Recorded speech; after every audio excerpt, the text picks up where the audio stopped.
यह अहम विचार मुझ में प्रकट तो होता है, पर मैं आत्मा को नहीं जानता। यह सब मानसिक ख्याल है। इस समय आप एक गलत अहम से तादात्म्य कर रहे हैं, जो अहम विचार है। इस अहम विचार का उदय अस्त होता रहता है, लेकिन अहं का जो सच्चा अर्थ है वह उदय अस्त से परे है। आपके होने में कहीं भी कटाव या विराम नहीं हो सकता। जो सोए थे वही आप जगे हैं। गहरी नींद में आपको कोई दुख नहीं होता, लेकिन अब है। इस समय ऐसा क्या हुआ है जिससे इस फर्क का अनुभव होता है? नींद में अहम विचार नहीं था, अब है। सच्चा अहम दिखता नहीं और झूठा अहम आत्मा बनकर स्वयं को दिखा रहा है। यह मिथ्या अहम आपके सच्चे अहम के ज्ञान का विरोधी है।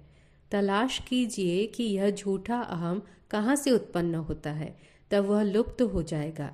तब आप वस्तुतः जो हैं, पूर्ण सत्ता हैं, वह रहेंगे। इसको कैसे सिद्ध किया जाए? अब तक मुझे सफलता नहीं मिली।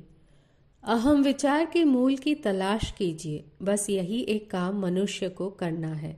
अहम विचार के कारण विश्व का अस्तित्व है। यदि वह समाप्त होता है तो दुख का भी अंत होता है। अहम विचार केवल उसके मूल की तलाश करने पर नष्ट होगा। लोग प्रायः पूछते हैं कि मन का निग्रह कैसे किया जाए। मैं उनको कहता हूँ, मुझे मन दिखाइए, तब आप जानेंगे कि क्या करना है। हकीकत यह है कि मन केवल विचारों का समूह है, अतः आप उसे नष्ट करने के विचार से या इच्छा से कैसे नष्ट कर सकते हैं? आपकी इच्छाएं एवं विचार मन का भाग है। मन नए विचारों से पुष्ट होता है। इसलिए मन के साधन से मन को नष्ट करने का प्रयत्न मूर्खता है। इसका एक ही मार्ग है कि मन के मूल का अन्वेषण करने का सूत्र दृढ़ता से पकड़ रखा जाए, तब वह अपने आप क्षीण होकर लुप्त हो जाएगा। योग चित्तवृत्तियों के निरोध का उपदेश करता है, लेकिन मैं आत्मानुसंधान की बात कहता हूँ।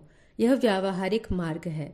चित्तवृत्ति निरोध तो नींद में, मूर्छा में या अनशन से अपने आप होता है, लेकिन कारण निवृत्त होने पर विचार वापस आ जाते हैं। तो निरोध का क्या उपयोग है?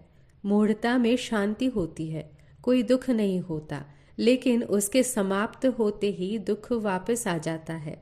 इसलिए निरोध निरर्थक है, उससे स्थायी लाभ नहीं हो सकता।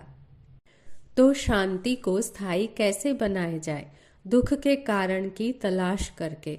पदार्थों को देखने पर दुख होता है। यदि वे न रहे तो उनसे संबंध विचार नहीं रहेंगे और दुख नाश होगा।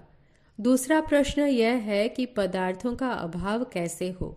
श्रुति और ज्ञानी पुरुष कहते हैं कि पदार्थ केवल मन के सर्जन हैं, उनकी वास्तविक सत्ता नहीं है। इस विषय की तलाश करके इस विधान की सत्यता को निश्चित रूप से समझिए। इस तलाश के परिणाम स्वरूप यह निर्णय होगा कि वस्तु सत्ता रूप जगत आत्म सत्ता रूप चैतन्य में विद्यमान है। इस प्रकार यह निश्चय होता है कि केवल आत्मा सत्य है, जो विश्व में व्यापक है और विश्व को घेर कर ठहरा हुआ है। क्योंकि द्वैत है ही नहीं, विचार उत्पन्न नहीं होंगे और आपकी शांति का भंग नहीं करेंगे। इसे आत्म साक्षात्कार कहा जाता है। आत्मा नित्य है और उसका अनुभव भी नित्य है।